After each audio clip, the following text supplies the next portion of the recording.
Bonjour à tous et bienvenue dans Cult & Click. Cult & Click, une émission qui on y va. n'est pas vraiment de qualité, mais qui essaye de l'être malgré ses présentateurs plus ou moins sérieux, plus ou moins professionnels. Mais qu'est-ce qu'on raconte ? Vous êtes là pour la critique de Kung Fu Panda 3. Kung Fu Panda 3, qui est donc le troisième film des Kung Fu Panda. Mais qui sait qu'est-ce que c'est ?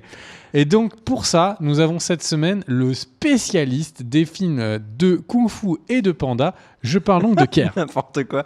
Bonjour à tous. Qu'est-ce que c'est Kung Fu Panda 3 ? C'est la suite des aventures C'était ma question. de Po. Tu n'as pas besoin de répéter. Il y a un grand méchant qui vole le chi. Comment il s'appelle ? Tu n'as pas vu le film ? C'est une bonne question. Si, j'ai vu Tu n'as pas vu le film ? Attends, mais si, je sais comment il s'appelle. Kai. Kai. Ah oui, c'est le Il y a chi et le Kai. qui est un taureau buffle chinois. Non, buffle. Un buffle qui a volé le chi de plein de maîtres de kung-fu et notamment le maître tortue qui a un nom super stylé qui s'appelle Uguay et il revient sur Terre pour mettre la misère à tous les autres grands maîtres du kung-fu, notamment notre ami Po qui est la seule issue à l'invasion du mal dans ce troisième film. Alors j'ai envie de dire, tout ça c'est un prétexte pour vous raconter une petite histoire. La vraie histoire dans Kung Fu Panda 3, c'est que Po, qui pensait être le fils du Noix, il pensait être né dans un œuf, encore aujourd'hui, hein. Et ben il découvre qu'il a en fait des membres de sa famille qui sont des pandas et notamment son père. Donc le film va nous proposer cette opposition avec le méchant buffle, le père, qui est d'ailleurs doublé par Bryan Cranston et le Walter Wright. Et donc les relations entre Po et son père et puis la tribu de pandas dans le village secret des pandas. Voilà, voilà pour l'histoire. Qu'est-ce qu'on en a pensé ? Sans spoil, mon cher Bigby. Alors, ce que j'en ai pensé sans spoil, c'est que Jack Black est un acteur que j'aime beaucoup. Vraiment, je trouve qu'il fait un travail assez exceptionnel dans ses films. Mais je pense que malheureusement pour lui, dans sa carrière, le personnage le plus connu et qui restera le plus de toute sa carrière d'acteur, c'est Po. Et on aurait pu... C'est pas de Po, ça, quand même.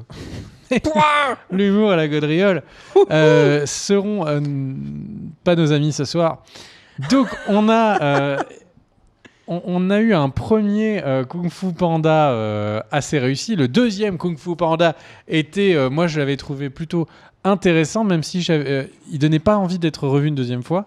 Et le troisième Kung Fu Panda, et ben là pour le coup, c'est un rayon de soleil. C'est marrant du début à la fin. Le film est esthétiquement extrêmement réussi.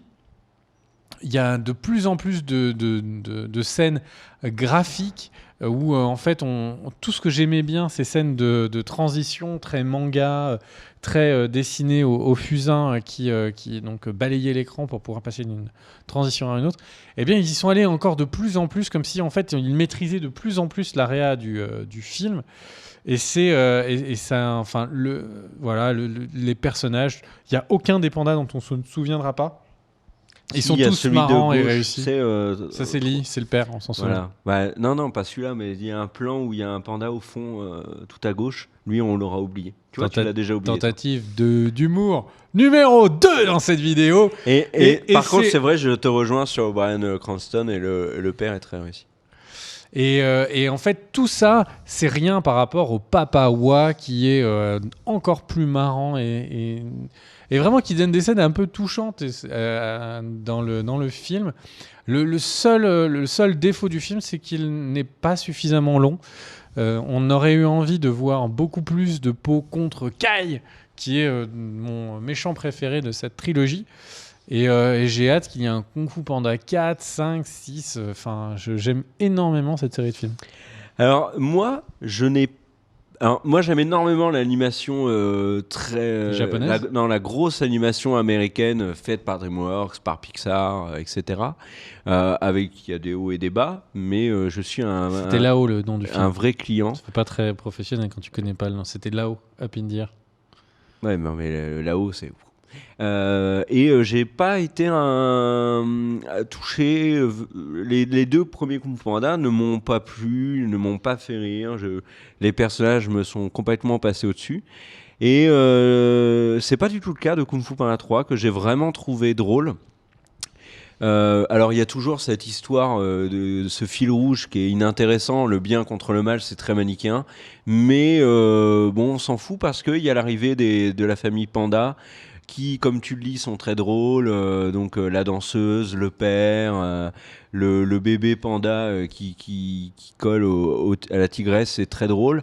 C'est finalement une vraie bouffée d'air frais dans l'arrivée de tous ces personnages secondaires-là, parce qu'ils éclipsent un petit peu ceux qui étaient les personnages secondaires, on va dire, traditionnels dès le premier, donc le singe, la menthe, la tigresse, etc. Sainte furie. Voilà, le maître Shifu qui au final sont relégués en second plan, et j'ai envie de dire tant mieux.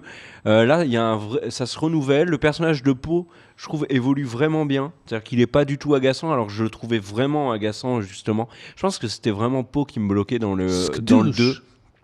Là, par contre, je l'ai vraiment trouvé sympathique. Et ça n'a pas l'impertinence ou cette espèce d'humour à double lecture qu'on peut trouver dans un Pixar. Certains Pixar, pas tous, mais par exemple là-haut, Toy Story 2, etc. Non, pas forcément. Non, ils continuent dans Vice Versa, par exemple. Mais je plaisante parce qu'ils sont toujours très bons. Oui, mais enfin pas tous, mais là, c'est un humour qui est plus brut de décoffrage, mais ça marche vraiment bien. L'humour finalement de Kung Fu Panda, ça me fait penser à un des trucs qui m'a le plus fait rire dans les Pixar, qui est tout con, c'est un détail, c'est dans là-haut quand il y a le crapaud qui sonne à côté de Karl et lui met un gros coup dessus comme pour un radio réveil. L'humour de Kung Fu Panda, c'est un petit peu ça, et il y a de très nombreux moments dans le film où j'ai vraiment rigolé de bon cœur, et ça fait du bien, et je trouve que c'était un truc qui manquait aux deux premiers. Ça marche vraiment bien. Le doublage est excellent. Il y a des acteurs de renom. Hein. J.K. Simmons, il y a Jackie Chan, il y a Lucy Liu, Kate Hudson. On l'a dit, Jack Black, Bryan Cranston, Dustin Hoffman, Angelina Jolie aussi. Il y a vraiment alors regardez-le du coup en VO. Vraiment, ce Kung Fu Panda marche. Il est simple. C'est vraiment un film pour un public assez jeune, mais qui fait passer un agréable moment, et où il y a aussi, je trouve ça c'est plutôt pas mal, un message, tu sais, une belle morale qui est moins lourde que dans les films récents, comme par exemple Zootopie.